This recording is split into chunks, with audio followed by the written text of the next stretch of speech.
that shook the world this weekend. The U.S. sudden did a raid on Nicolas Maduro. Delta Force commandos snatched the Venezuelan dictator and his wife from a fortified compound on Saturday. And now they're both in New York City tonight in a notorious federal detention facility. Charlie Dictator is in West Palm Beach with more on the raid.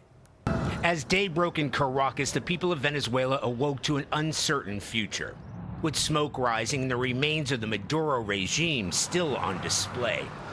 The quiet streets reflected uncertainty about who was in charge after President Trump said the U.S. would run Venezuela until elections are held. His Secretary of State, Marco Rubio, told Face the Nation's Margaret Brennan that military assets in the region remain poised for more action and that the oil quarantine will continue.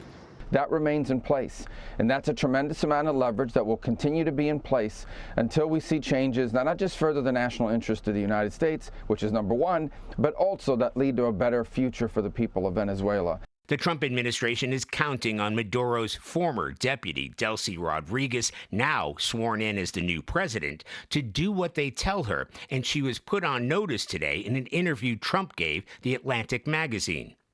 If she doesn't do what's right, Trump said, she's going to pay a very big price, probably bigger than Maduro. El deber sagrado de resguardar. Rodriguez has so far condemned the U.S. raid and insisted that Maduro, seen in custody in New York, is the legitimate leader of Venezuela. Democrats in Washington, including Congressman Jim Himes, slammed the operation as illegal and faulted the administration for failing to notify Congress in advance. No Democrat that I'm aware of has had any outreach whatsoever. So apparently we're now in a world where the legal obligation to keep the Congress informed only applies to your party, which is really something. We're learning more about the operation spearheaded by Delta Force commandos. The New York Times reporting today as many as 80 Venezuelans were killed, including most of Maduro's personal security team. There was a lot of opposition. There was a lot of gunfight. Several U.S. troops suffered injuries in the firefights, none life-threatening. Charlie Dictator, CBS News, West Palm Beach.